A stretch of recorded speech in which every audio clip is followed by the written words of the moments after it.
Hello, welcome back to me, Jake Light, Gaming Lawyer Service. Welcome back to another episode of the Great Ace Attorney, alright?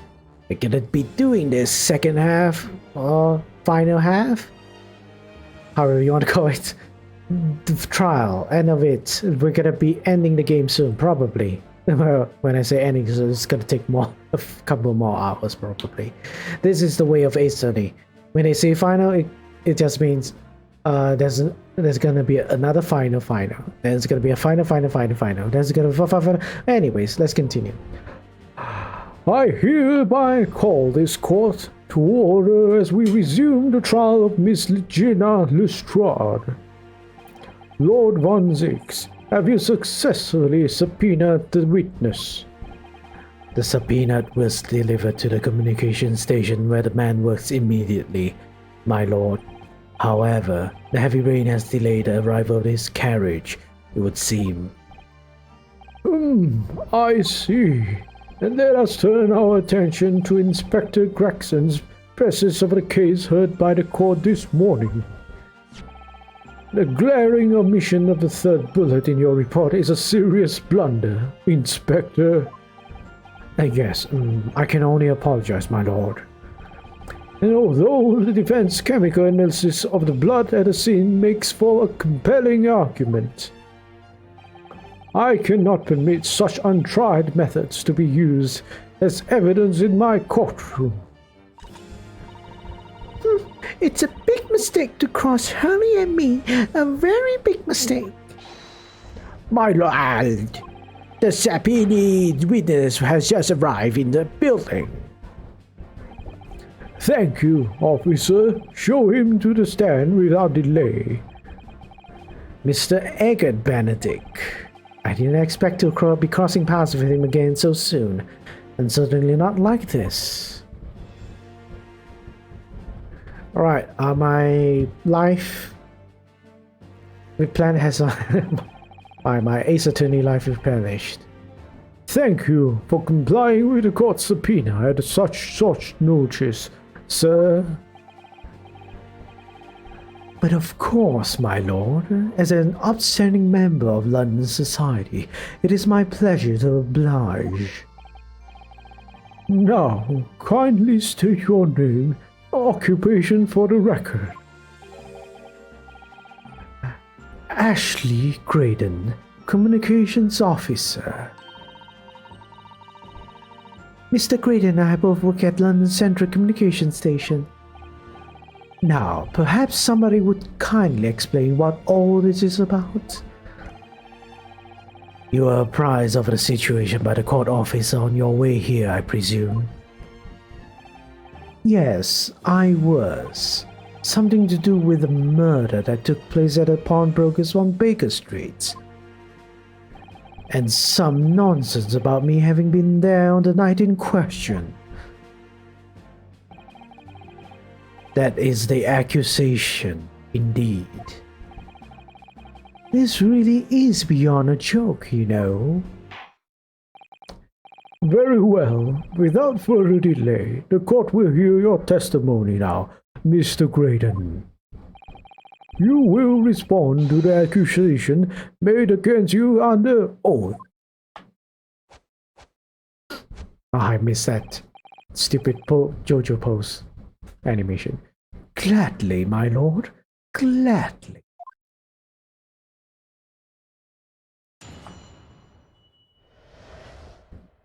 The accusation.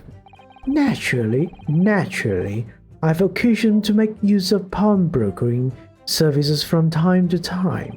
But are you seriously suggesting I colluded with these thugs to break into the place on the night of that murder? I have no intention of admitting to such an outrageous accusation, even if certain parties have presented claim that my blood was found at the scene. Some Scaramouche detective's homebrew tincture can hardly be taken as serious evidence. Well, that's a lot of bullshit, but I can't really present anything to that, so I have to press. So, You deny the accusation completely, do you? I must say, I am dismayed. For the highest court in the land to be swayed by this self-professed detective's toy. It was the will of the jury, and our great British justice system demands that the jury's will is upheld. Then it would seem we have the misfortune of a most inept assembly of jurors today. Huh? By golly! How long am I expected to be detained here?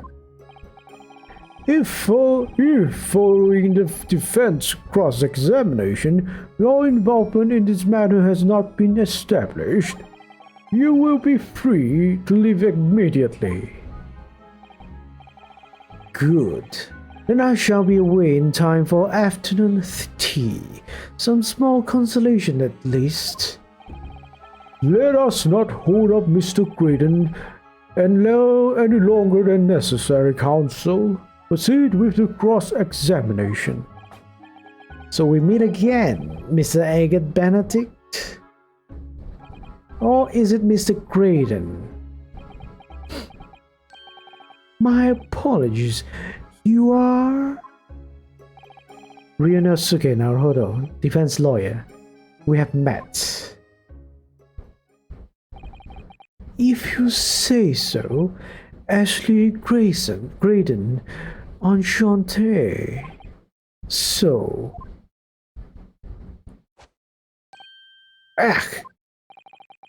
I trust we can conclude this quickly. But I'm not holding a flashy hat while we do. This pompous son of a accused. Yay, my life is replenished. Let's just press everything. Because I don't like his face. Yes, we even met in a very prompt bakery where the crime took place on the afternoon of the day in question. Though, of course, you introduced yourself by a different name at the time. It was Mr. Agate Benedict, I believe. Tell me, what made you... The witness here is to testify about events that took place that night. He is under no obligation to answer such unrelated questions. You shut your mouth. You can't be serious. Thank you, because I certainly do not feel inclined to answer such inappropriate question. Though he's going to be evasive, is he? In efforts not to give anything away. This could be tricky.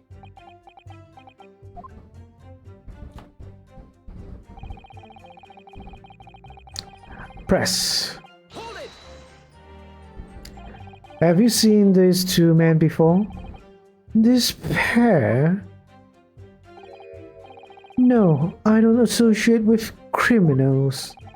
Said by a man who introduced himself as Agate Benedict. I'd like to know who I have to thank for this. Who made this outlandish accusation against me? The young lawyer there in black. This is a farce. Whose idea was it to permit an outsider to work in a British court anyway? Ugh, another racist. Well, needless to say, I have no intention of press. Where were you at around 1 in the morning on the night in question, sir? That is past the hour at which I would normally retire. Certainly. I was not in the company of these rapscallions. You're able to prove that? Objection! Listen carefully, my learned Nipponese friend, for you appear to be under a gross misapprehension on this point. What do you mean? The witness maintains he was not at the scene of the crime. He has no obligation to prove his absence. If your accusation is that the witness was present at the scene, the obligation lies with you to prove your assertion. Of course I can. You just gave me a picture. Well, not really. Oh, I can't really prove. You will fulfill that obligation before putting any more unreasonable questions to the witness. Ah, that's sidestep. A silent victory, Wiggle. Thanks.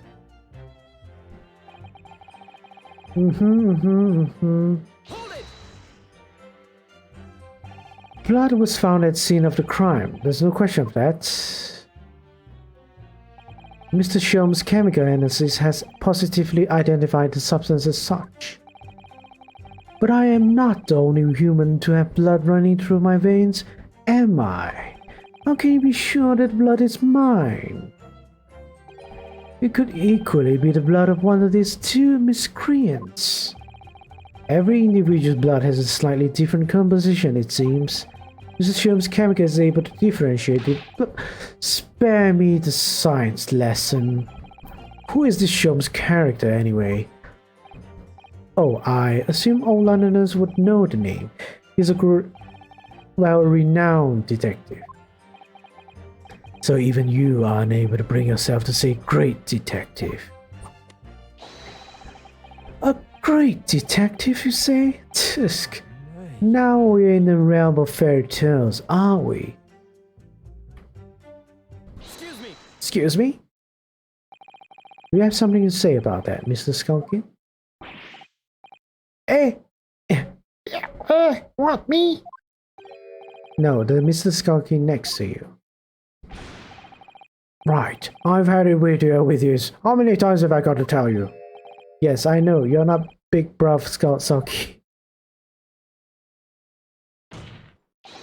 Mr. Nash Skulkin.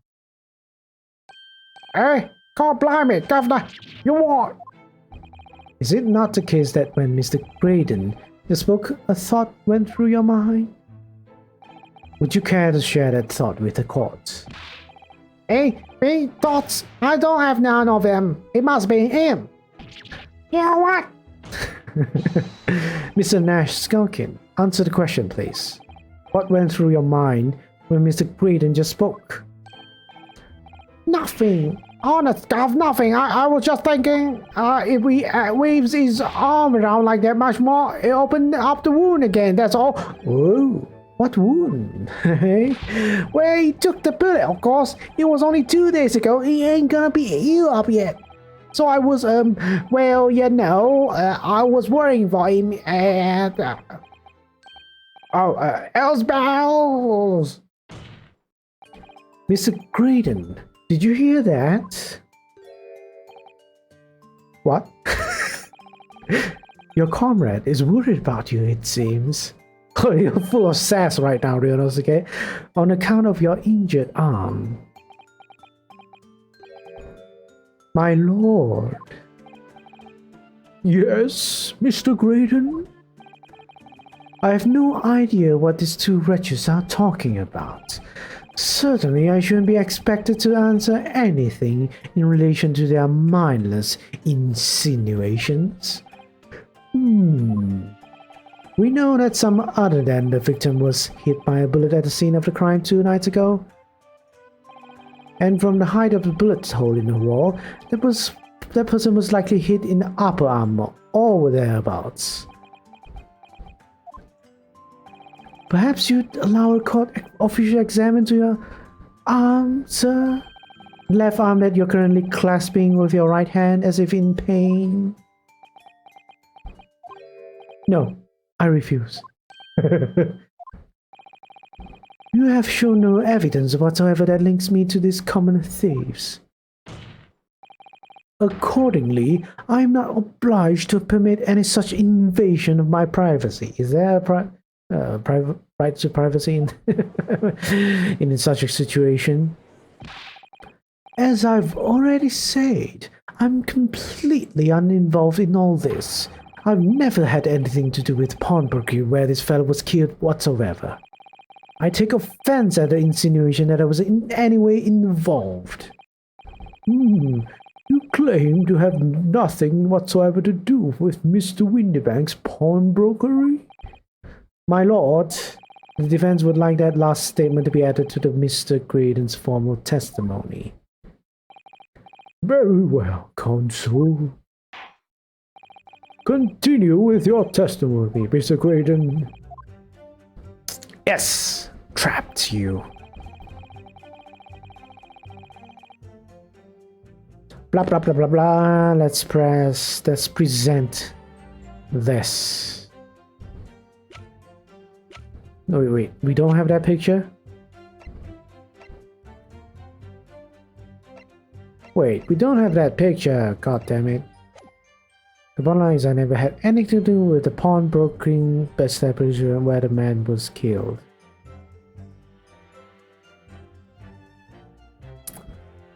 Let me see the evidence again. We had that. Don't think it's this one. Right. By a victim. Blood samples.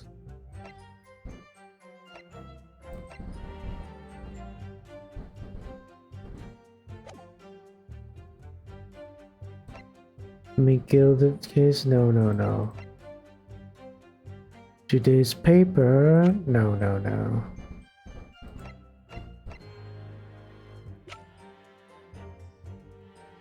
Bottom line is I never had anything to do with the pawnbroking establishment where the man was killed. I should try and press this small, maybe? Never had anything to do with it. You forget that I was there, Mr. Graydon, the very afternoon of the incident. Obviously, I am not a complete stranger to the pawnbrokers. I'm currently on the lookout for an armchair to furnish my study. No, you were there to redeem an article. I have no idea what you're talking about. Excuse me. Do you have something to add, Inspector? Eh? Come again, Sunshine? You were there too, in fact. You were there too, in fact, weren't you, Inspector? That afternoon. Well, yes, I do remember meeting yourself in the pawnbrokers that afternoon. You, your young Japanese assistant, and the accused were all present, as I recall.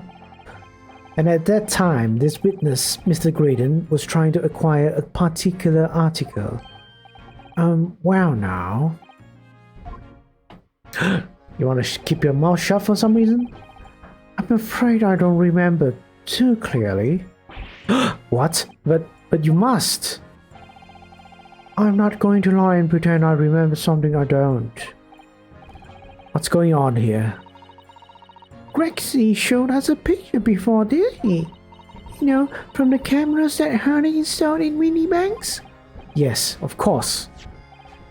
Indeed, and the gentleman pictured bears a striking resemblance to the witness, I must say. Exactly, which proves that Mr. Graydon was in the shop on the afternoon in question. At no point have I denied that fact. I merely entered the shop to peruse the articles on sale and have a word with the broker.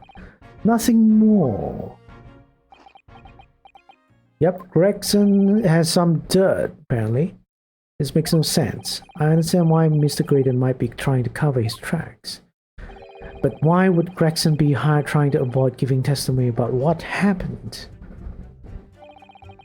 I was going to say on the matter, is it? What do you think, Bruno? I think he has no intention of telling us anything. It's well aware that the less he says, the less chance he has of giving himself away. The complete opposite of Hurley then. He seems to think that the more he says, the better. Well, at least I managed to prise a little more information with his witnesses' lips, all thanks to the skulking brothers.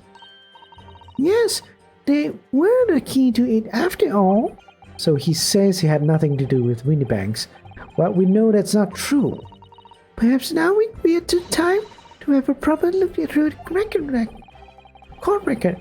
Good idea. You never know what tiny scrap of information could become valuable weapon.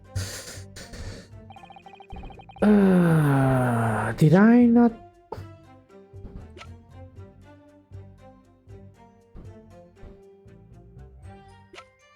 All I can think of is this, right?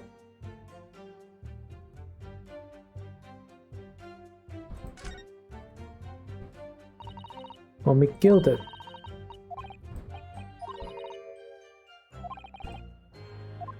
All right, we can't really pinpoint his involvement here.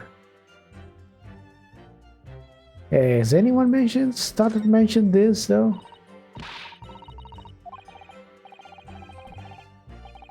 Mr. Panic is definitive. It happened that afternoon in mini banks. Gina tried to snatch his tits out of man's hand. The bombs cut his thumb. So the lesson is, if someone tries to grab music box, this one there. Go. Lessons, don't snatch things, surely. Right. Other than that, I don't think I have anything really to say about. Because I don't think this proves that he is involved there. Digital representation papers, no, I don't think there's tickets. The tickets doesn't really say anything about the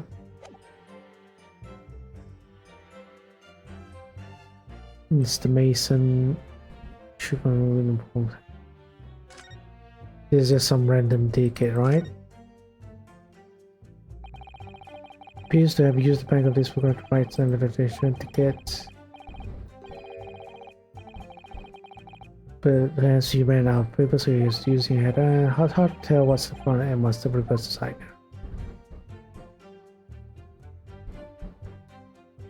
Because this redemption ticket doesn't tell who is who, right?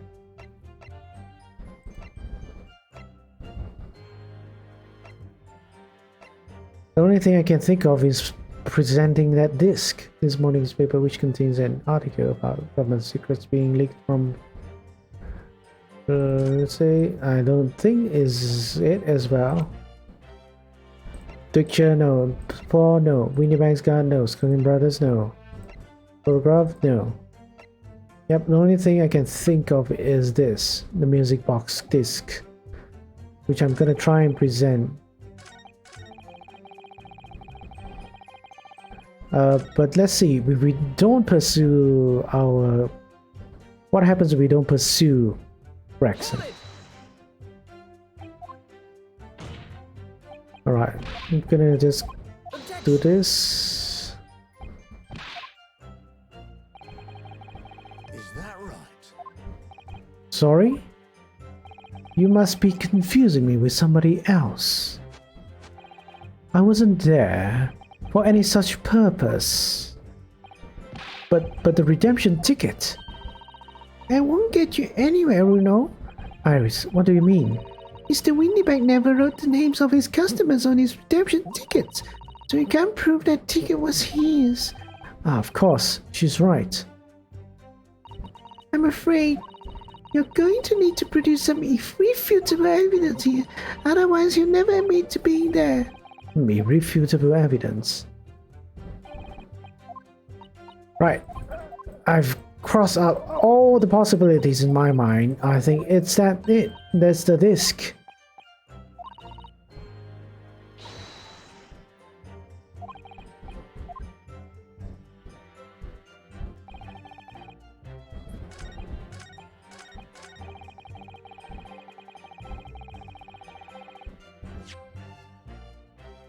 Right, let's present it. Well, I don't know why I'm so nervous to do it, but let's present it. Oh, we are right. Have you ever seen this disc before, Mr. Greedon? Why? Is it supposed to mean something? The disc was, until the day of his murder, in pawn in Mr. Windybank's shop. It was redeemed by the defendant, Miss Gina Lestrade, that afternoon. However, somebody mysteriously appeared to try to take it from her. And that somebody was you, of course, wasn't it, Mr. Graydon? As I have reiterated numerous times now, you are mistaken. That was not me. I've never seen that disc before in my life. May have been escape your notice, but there is a small smear of blood on the disc. Ah, yes, resulting from an abrasion of the thumb, perhaps. That's right. The surface of the disc is covered in hundreds of tiny metal bumps. In the skirmish to acquire the disc, the thumb of the person who tried to take it suffered minor lacerations.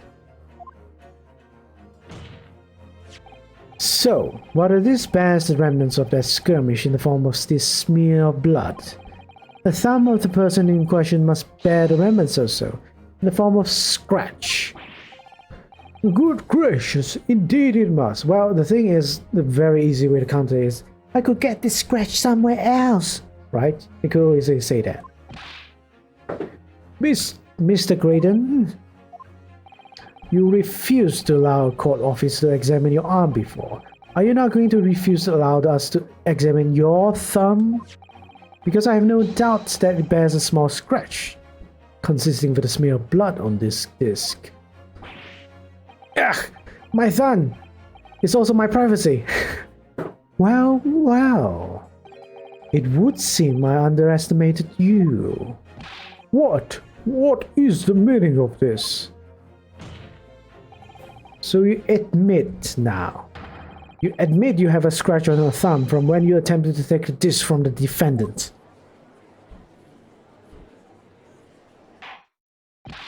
Order! Order! Well, Mr. Graydon. Well, Mr. Graydon. It would appear that there has been something of a misunderstanding here. I did not attempt to take the disc, as you put it. No, quite the reverse. What are you trying to say? It's really quite simple, you see. The disc was mine from the outset. Is there some crime in taking an item that you own out of pawn? What? It would seem, Mr. Graydon, that in this piece of evidence, my learned friend has established a link between yourself and the incident.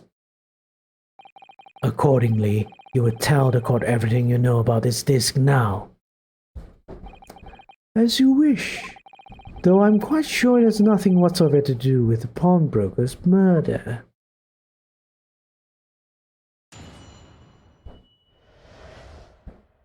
The disc.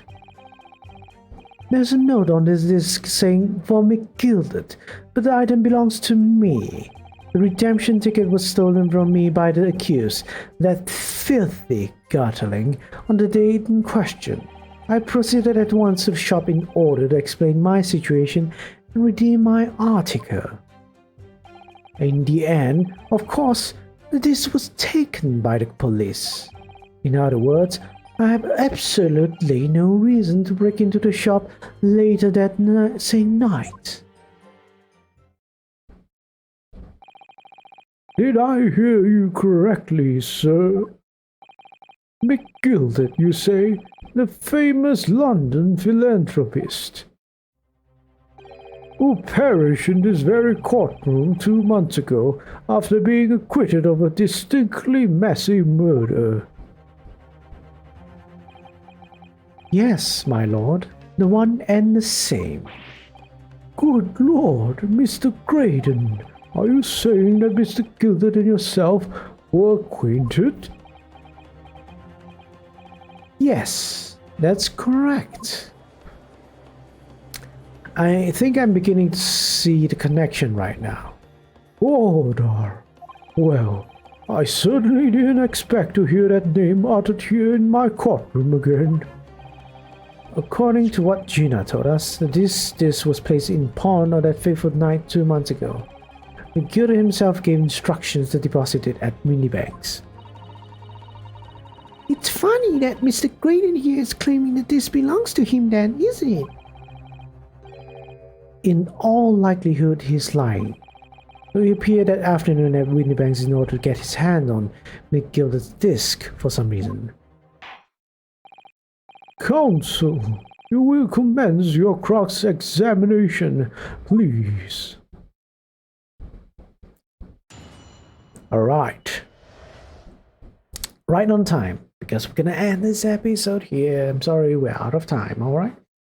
And as always, I hope you enjoyed this episode, and we'll be back again with the next one and find out how deep is this rabbit hole is.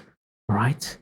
So until then, take care, stay hopeful, but be critical. Right? Bye bye. Goodbye, everyone.